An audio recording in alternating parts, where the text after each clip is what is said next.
Palando, I need you to work your charm on the king of the Stonefoot clan. I don't care they have some old grudges against Khan Arkish personally. Unless they want to have their eastern hold swarmed by orcs from Mordor, I have to put their old issues aside and work together.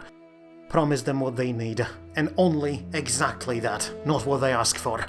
Now, Captain, I want you to send messengers to Minas Tirith in Gondor and inform the steward that we stand with him no matter what, and tell him of our plan. All he has to do is what he did until now. Hold the line. We'll crush whatever rabble Rhûn and Harad will send against us, and then charge straight into Mordor. And when I said messengers, I meant it. Plural. Send at least 24 of them. They will have to cross lands controlled by both Mordor and Harad, and I fully expect half of them won't get anywhere close to the White City. Go! There's no time to waste. And you, finally you show up. First you demand a meeting in this place so close to the Runic border, while their army is on the way, and then you're late. And don't even dare to give me that line about arriving precisely when you're needed to.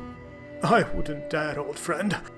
But I have to say the journey through Easterling lands proved to be more perilous than I thought. They seem to be on the rise, and there are soldiers marching everywhere, and priests of that crazed dragon cult are on the hunt. But I'm glad to see you regardless. How long has it been, Alatar, old friend? Long enough for me and Palando to gather support against the enemy in the east, while you twiddle your thumbs in the north, Mithrandir. Don't think we haven't heard about your obsession with halflings of Eriador and their pipeweed. I thought only that fool Radagast was mad enough to completely forget about our mission, but I guess you decided to follow his footsteps. And with Kuramo losing his mind to the Palantir, it just leaves the two of us carrying the torch. Speaking of him, do you really believe Saruman is gone from us?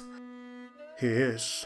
I harboured hope at first that his actions were a ploy to see through the plans of the Eye, but after I met with him I realized he, like so many others, fell to great deceivers' lies. He has ambitions of his own still, but he's no longer on our side. But fret not, old friend, for not all is as grim as it seems. The heir of Isildur has taken up the mantle of King of Arnor in the north, and I believe he may yet reunite lands of north and south together into great power able to stop Mordor. And as for the halflings, you would do well to not underestimate them, for it is thanks to one of their kind we now have a chance to destroy the Eye once and for all. I won't bore you with details, but on my expedition to Erebor, my halfling companion uncovered something spectacular. In the darkness beneath the misty mountains, he found this. Is this? Are you a fool, Mithrandir? What did you think bringing this here where it's surrounded by our enemies? Do you have any idea how dangerous it would be if we tried to use it? I do not intend to use it, my friend. I intend to destroy it. Ah, I see. Yes, it makes sense now. With Candish warriors on the march, they could be convinced to go straight to Mount Doom, so we can solve all our problems at once. But you must be aware that such a move would be extremely costly. Even if we send every single rider the Khan rallied to his cause, most of them will surely perish anyway. Perhaps they don't need to. I thought long and hard about it, and I think the best way to destroy the ring would be to send a small group into Mordor, with us as guides. I'll stop you right there, Mithrandir. You have no idea how difficult it was to convince men of Khand to turn on the Eye and work with Orokarni dwarves. Even now, the mountain clans are infighting whenever we stop overseeing them for a moment, while various nomadic warlords try to make names for themselves and barely follow my orders. This is a military campaign now, Mithrandir, and Palando and I are in command. We can't just leave, otherwise it will all fall apart. I understand. But I will be honest with you, Alatar. I do not know how I will fare by myself. I can already feel its whispering. I would use it to try and do good, but I know how it works. And I know that the closer I'd get to Mount Doom, the worse it would get. If I slip, there will be nothing left to avail us of this darkness. Indeed. I can't go myself, but I didn't say about not sending anyone with you. You'd need a ring-bearer, someone pure-hearted, someone who could resist its whispers, and I think I have someone like that in mind. One of Khan Arkish's daughters, I met her first time a few years back when she begged me to help some Southron locked in prison by her father, some young love affair. But I know her intentions were pure, so I think we should ride south right away so I can introduce you. The Khan will probably disagree, but I know the girl will be up to the task. And she has plenty of companions who will offer her their arms for this mission. Very well. Thank you, friend. I had a similar plan in mind, but the person I wanted to bestow the ring upon is very far away from here. This may indeed be the best way now. For the first time in centuries, we have an access to the back lines of Mordor. To not use it would be foolishness. But I still worry about what we could encounter along the way. Don't be so gloomy, Mithrandir. You have not seen the hosts the Khan rallied to his side. With Gondor in the west, we shall buy you all the distraction you need. We will empty the plains of Gorgoroth, crush everything in our path, and leave nothing between you and Orodruin. Now come, let us ride to meet the Khan and his daughter, so we can form that fellowship of yours.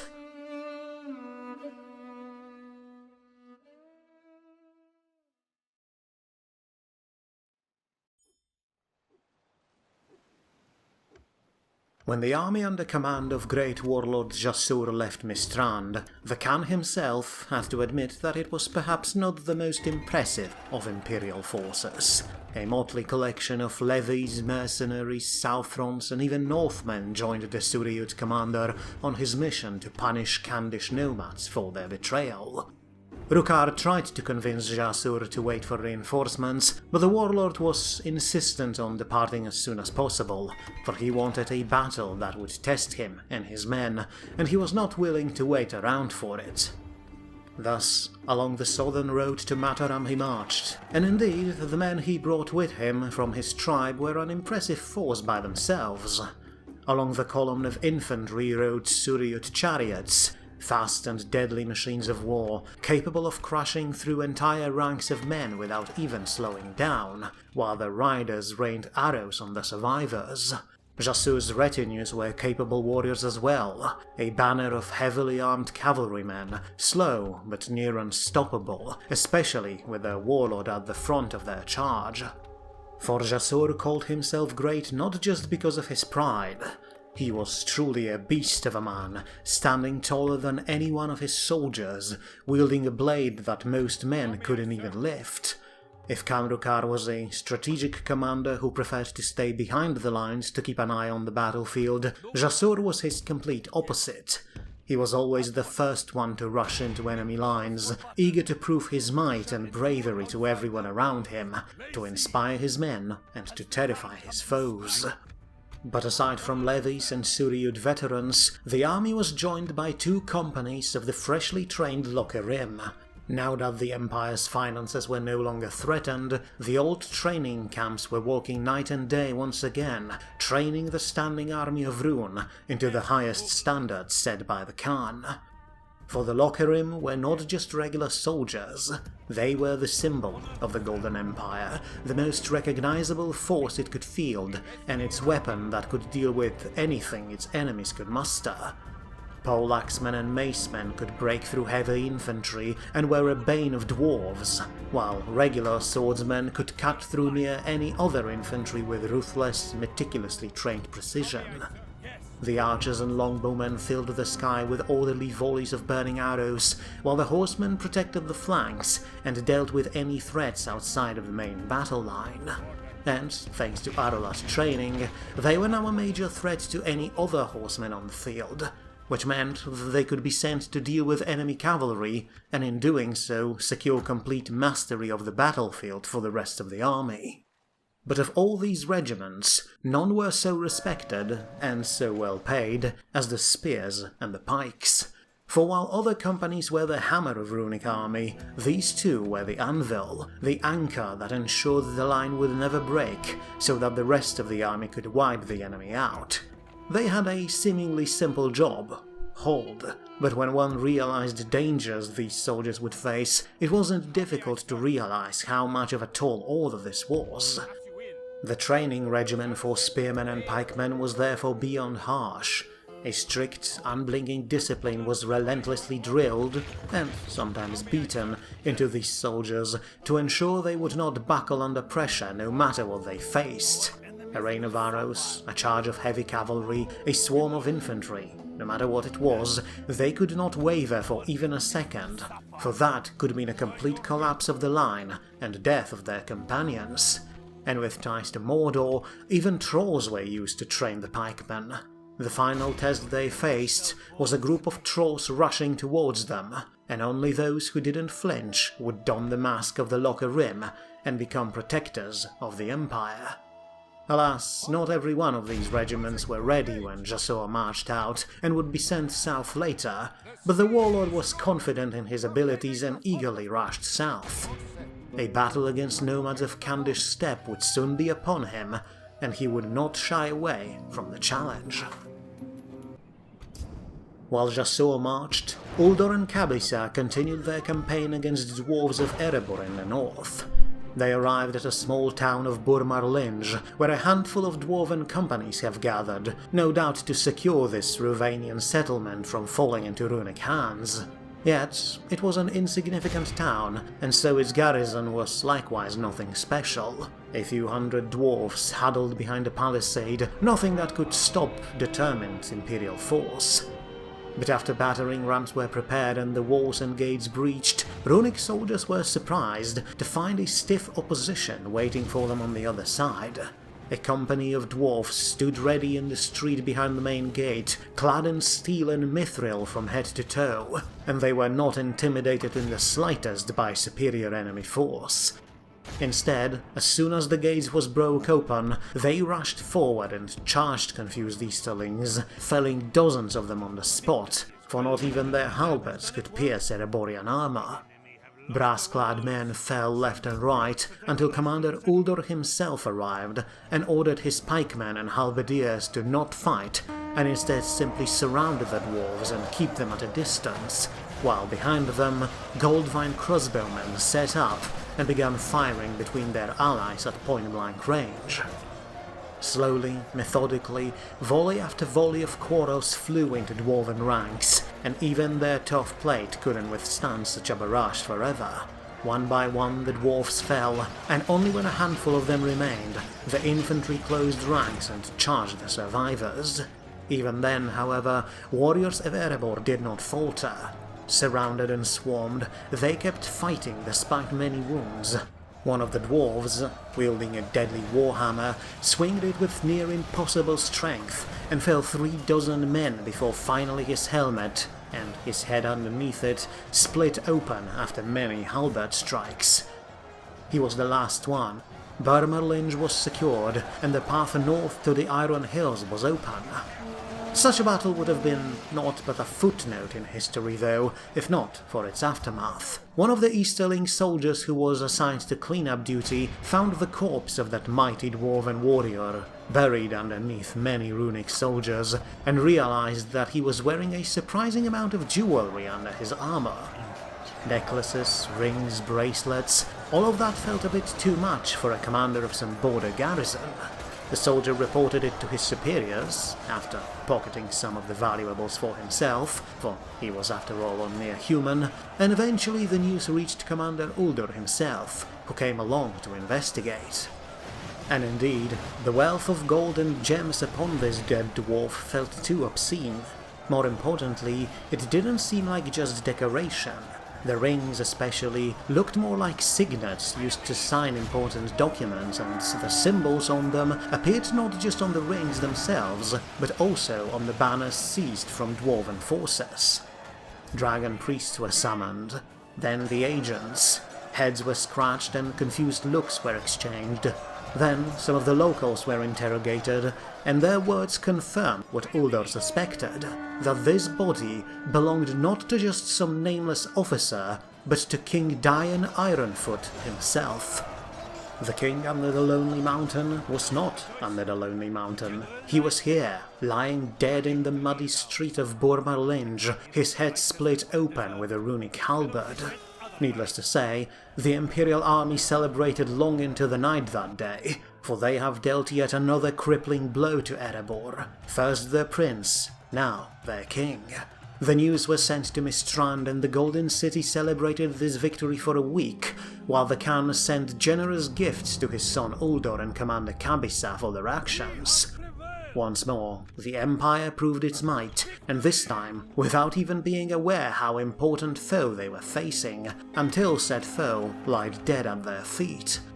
When the news reached Erebor, however, they were met with understandable mix of panic and sorrow. The court knew their king decided to march south to avenge his successor, and they knew he was supposed to meet with a force coming south from the Iron Hills, except clearly that did not happen. Something must have delayed the reinforcements, and Dain found himself on the front lines with barely any troops. No one expected that Easterlings would be able to move so fast either. Everyone believed Imperials would have their hands full dealing with rebels of Dorwinian and Rovanian, but the Dragon Priests proved once again they could break the spirit of any rebellion within weeks, which allowed Uldor and Kabisa to march north faster and attack Dwarven King by surprise. The morning under the mountain didn't take long though. It could not. Near a day after the news reached Erebor, disputes about succession began. With Thorin Stonehelm dead, it was difficult to say who should ascend the throne, and many factions started bickering about naming a new king. Some of them wished to follow in the footsteps of Ered Luin, close themselves away from the outside world, and let men and elves source the mess of the surface out. Some, a small, oddly vocal group, even argued that collaboration with the Golden Empire would be more beneficial than alliance with men of Dale or elves of Mirkwood, for after all, Rhûn was a wealthy realm, and nothing interested dwarves more than gold. Most, however, were determined to stay their course, for they remembered what happened to Lonely Mountain when it stood without allies. It did not take long for arguments and political conflicts to erupt under the mountain, and it seemed the death of King Dain wasn't just a military victory for Rhûn. For now, it could throw the entire kingdom under the mountain into chaos. Erebor was not the only realm suffering from Easterling invasion though. While the Lonely Mountain was now threatened with instability, Dorwinion, what little was left of it, has collapsed completely. With Sant Anui captured, morale of the Winemen fell apart as their veil was now fully taken from them. They fled, together with civilians, to the plains of Rovanian, but the defense they mounted there was unable to stop runic invasion. One by one, towns on the plains fell to the Golden Dragon. Ilanin, then Kavarad, two of the major settlements were seized with barely any casualties for the attackers, separating remnants of the Wine Realm from their allies in the north, and pushing them even further into encroaching hordes of vicious creatures from Mirkwood. The kingdom was on its last legs, but still it continued to fight in hopes of receiving reinforcements that were promised to them. The invaders, on their part, expected something like that could happen as well, and wasted no time slowly pacifying local population. All those who opposed the Empire were put to torch, so the army could march forward as quickly as possible.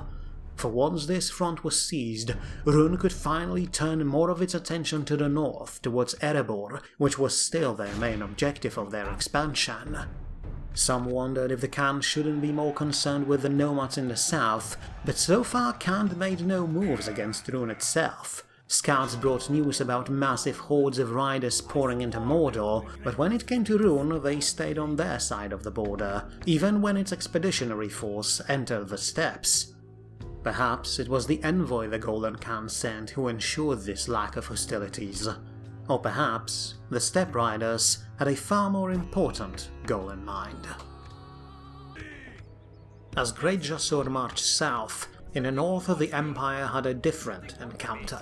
Uldor and Kabisa's scouts brought them news about a small force of men of Dale marching towards Burmar Linge.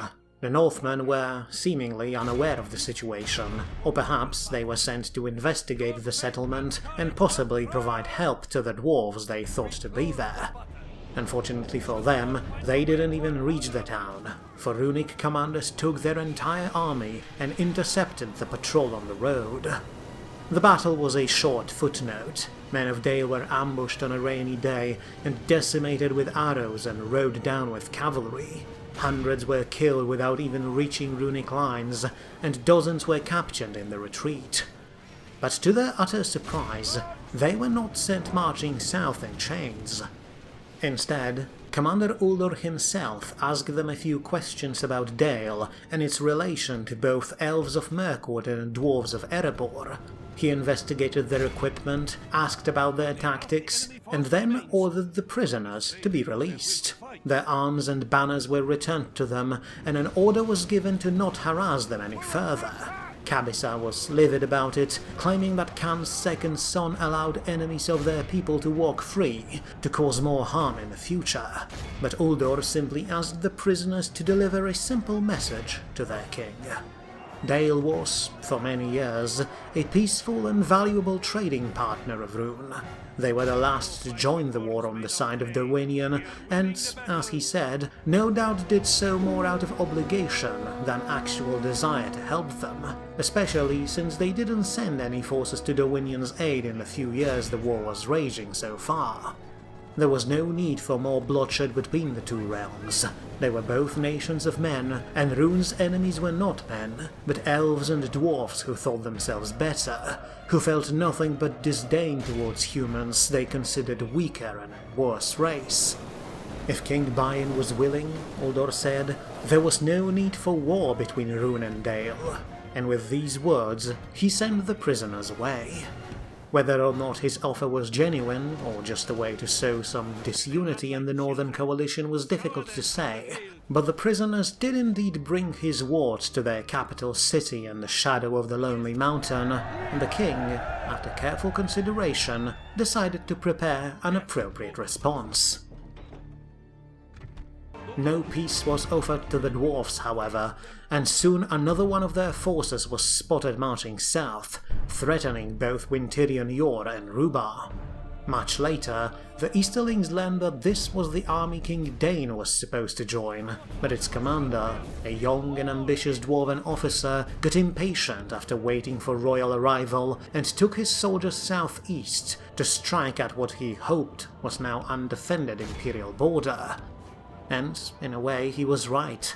Both towns in the area were protected by garrisons that couldn't really stop his force, especially since he had some of King's own companies with him, spearmen and axemen, all clad in steel and mithril, and wielding weapons that could pierce any armor.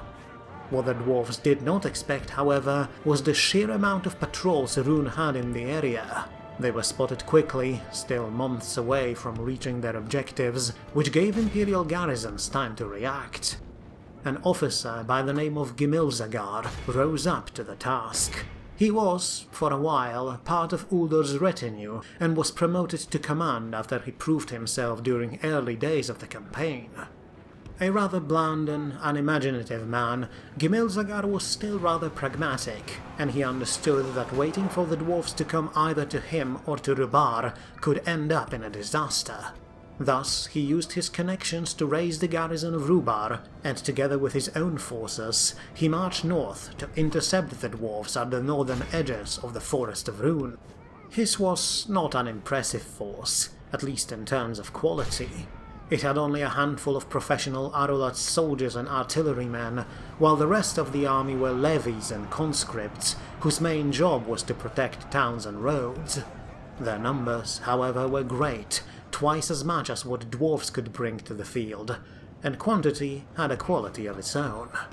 With patrols of scouts shadowing Ereborian formation through the woods, Gimilzagar waited for a perfect moment to strike, and on one rainy day he made his move as dwarves entered a large clearing in the northern part of the woods. Once more, maneuverability and ranged advantage of runic forces were a deciding factor, for even though dwarves brought their own siege engines to the field, they were quickly isolated and rowed down by mercenary horsemen, while Baroon riders rained arrows on the dwarves, who had no way to respond. Soldiers of Erebor were forced to rush towards Imperial lines under a hail of arrows and ballista bolts, tiring themselves out, and when they finally reached their foes, they were quickly surrounded by a swarm of blast-clad soldiers. The conscript did their job admirably. They countercharged the approaching dwarves and locked them down in place, though wherever they faced King's Own warriors, they paid a heavy blood price for it.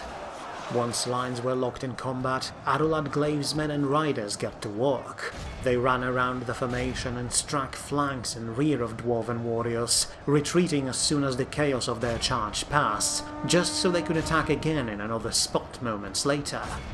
As always, bravery and equipment of Children of All made them hard targets to crack, but one by one they fell, and soon their formation started melting away. The news about the loss of their king reached them only recently, and they were still shaken from it, for, in a way, it was their own fault for abandoning King Dain and going on this campaign.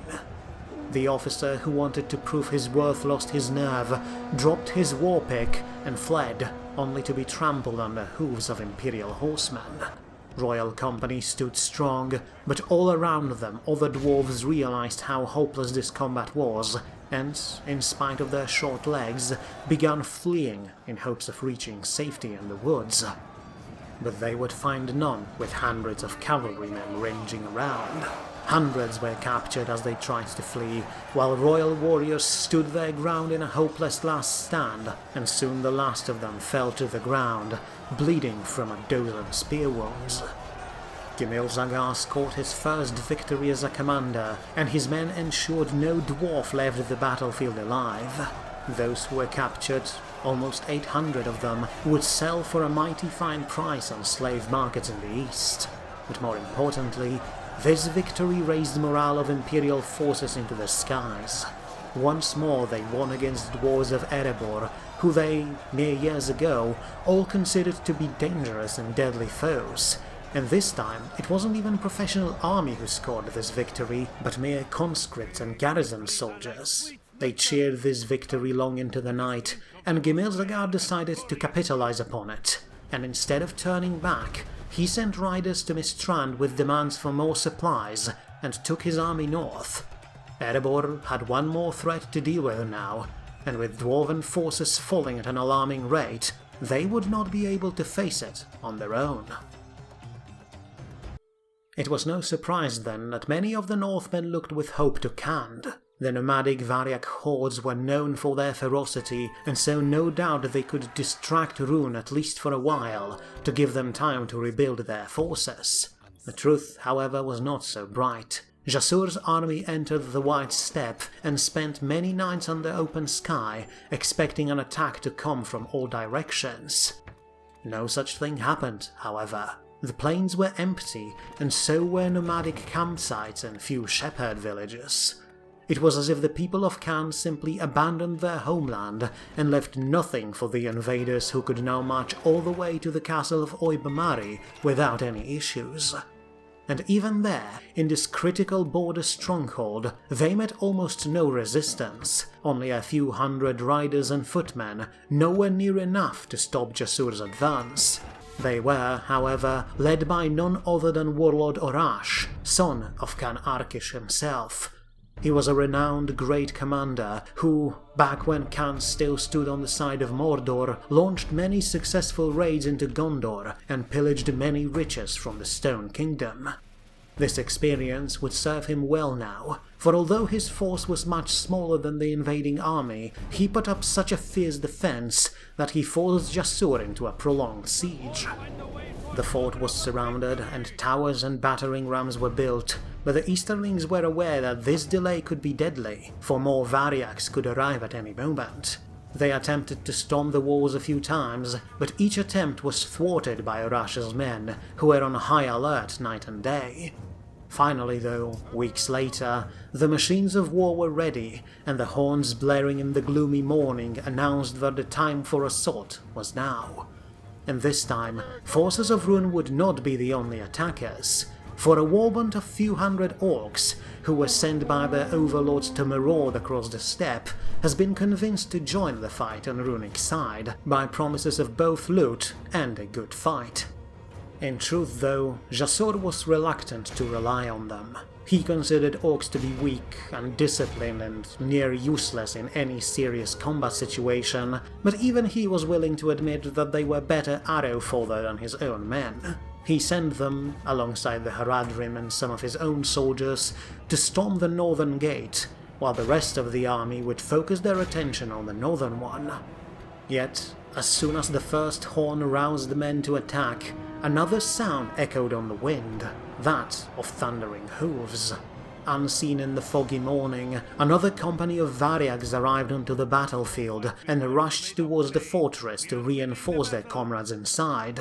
Jasur wasted no time. He sent his own cavalry forward, and after shouting a few more orders to his officers, he rode to join the fray as well. And he was certainly a man who could himself make a difference in any battle, towering over all other soldiers. His retainers, cataphract riders clad in black and gold armor, were a sight to behold as well, and could simply use their weight and momentum to break through any foe in their path, something that the nomads soon painfully learned. As they galloped towards the gate, Runic and Haradrim cavalry intercepted them, and fight almost immediately turned into a one-side slaughter. Khandish riders might have been masters of horseback combat, but Arolat cavalry, with their training and long glaives, swiftly killed many of the Variac steeds, while Jasur's company simply charged through their foes, whose swift, light horses could not withstand such a deadly impact. Animals and riders fell to the ground by the dozen, and only a handful of them managed to reach the gate. Another company of footmen tried to follow them, but they took only one look at approaching Jasur and his cataphracts and lost their nerve. Their formation broke before the black and gold-clad riders even reached them, and the rout was over in minutes. The plan to reinforce the stronghold has failed, and now the assault could begin in full.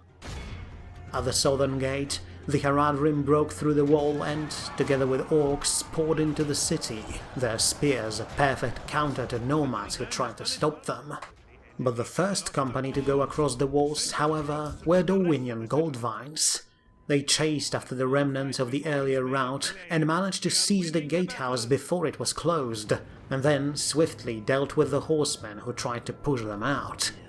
The towers rolled forward, pointlessly now, for no defender stood on the walls. The Variags retreated to the main keep, where Warlord Orash and his men prepared for a final stand. And a final stand they gave.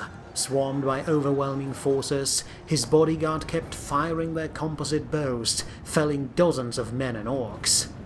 Orash himself swung his blade like a man possessed, and even when orcs and men separated him from the rest of his bodyguards, he refused to give in. In the end, he and his men sold their lives dearly, but could not change the outcome of the fight.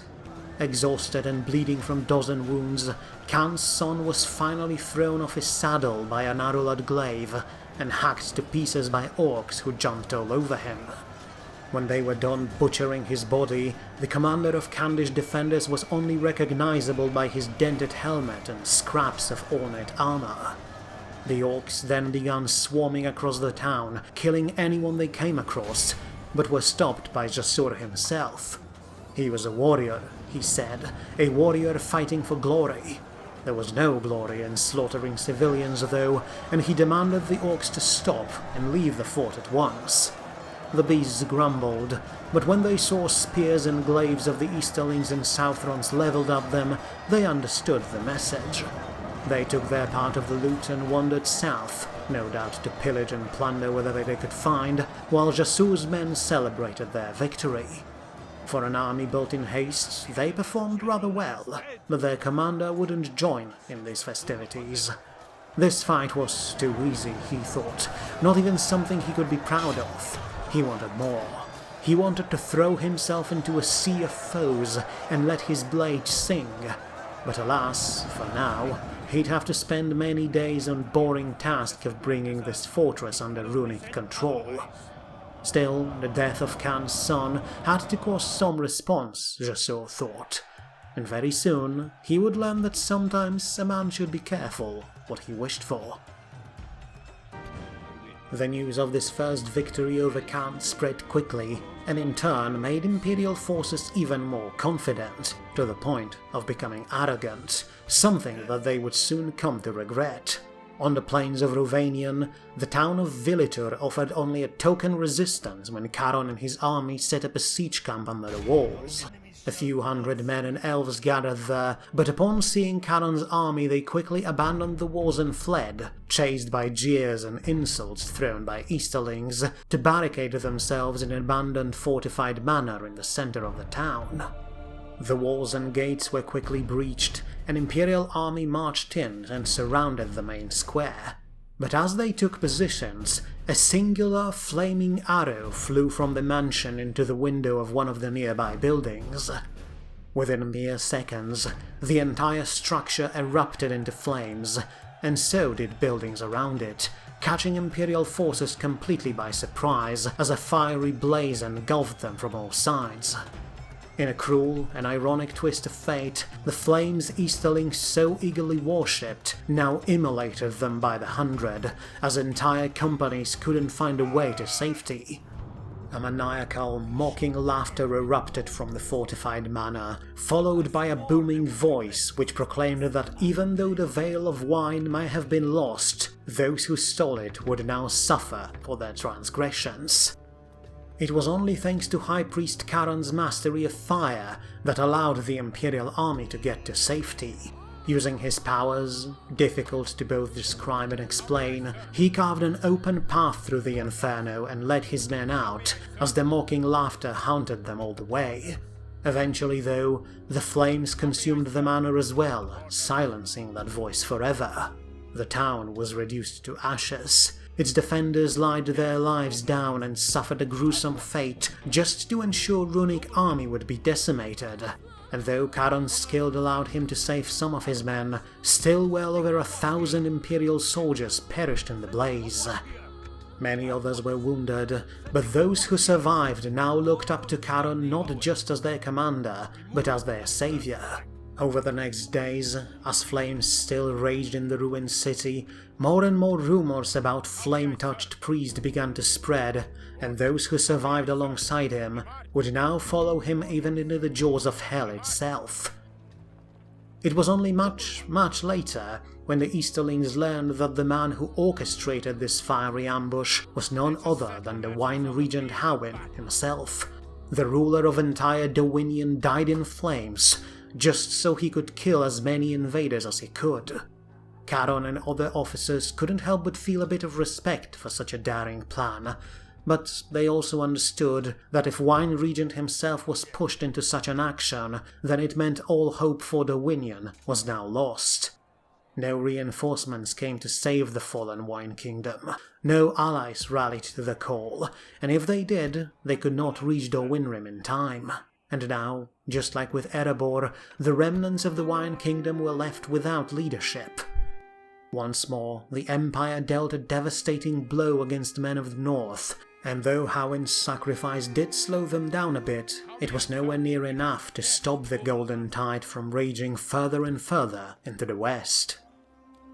But that didn't mean the enemies of Rhûn would simply roll over. In the north, near Bormarlinge, Commander Uldor received an answer to his proposal of peace. On one evening, an arrow flew over the walls of his camp with deadly precision, killing one of the Easterling soldiers who guarded Uldor's tent on the spot.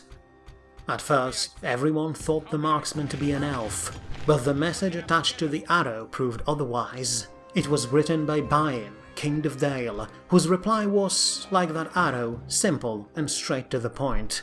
If Easterlings wished to reach Erebor, then the entire kingdom of Bard the Bowman would stand against them. There would be no peace with the invaders, a point pronounced even more by runic scouts bringing reports of a massive Dalian army approaching from the west, one that could rival the numbers of even Imperial Golden Legions. And in the south, on the steppes of Khand, some news did finally reach the army of Rhûn, brought by scattered groups of orcs fleeing in panic to the north. The Variags have finally responded to the invasion of their lands, and mustered thousands of men to retake Obamari and put all those who killed Khan Arkish's son to the sword. When the Locarim stood on the walls of the stronghold, they could see a massive dust cloud to the south, one that, when wind blew in their direction, threatened to blot out the sun itself. It would seem that the great Jasur would get his challenge much sooner than he expected.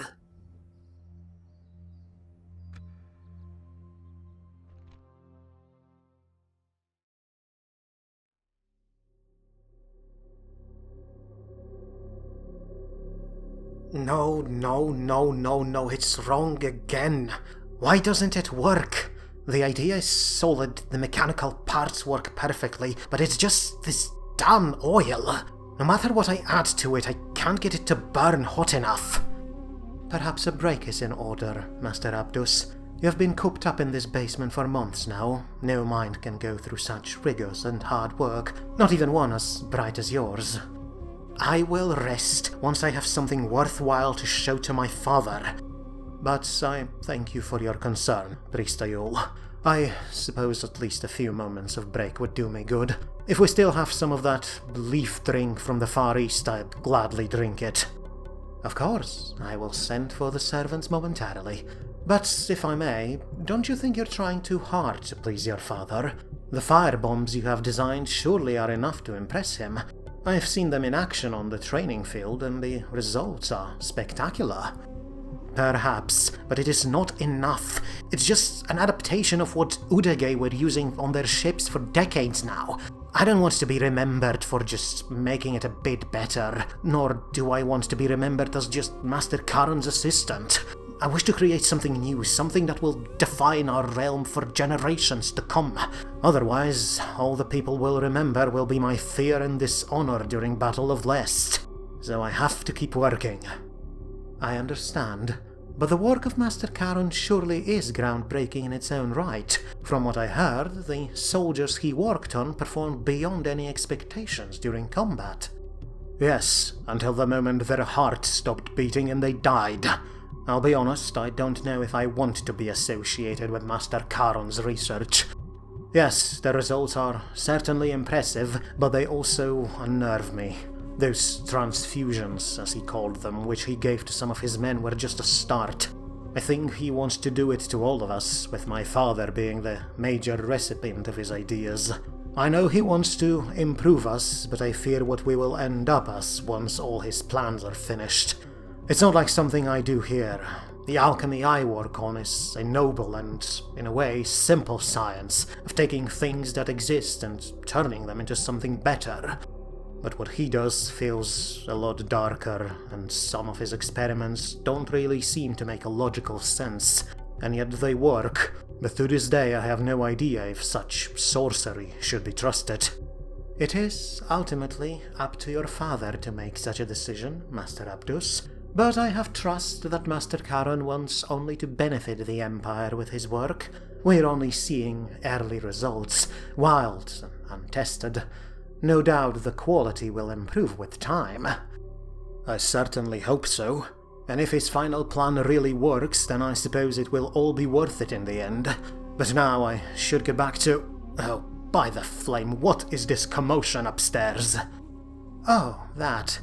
Well, your brother Uldor has seized many barrels of something the dwarves call moonshine. He sends some as a gift to the temple. I believe the guards might have broken one open after the day shift ended.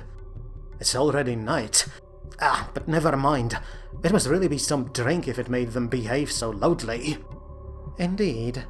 I do have a small bottle of it with me right now. Feel free to help yourself, Master Abdus. It will no doubt help to take the edge off. Gladly. Give it here. Thank you. Now... Flame, what is this stuff? How can anyone drink something that reeks so much? And it burns going down...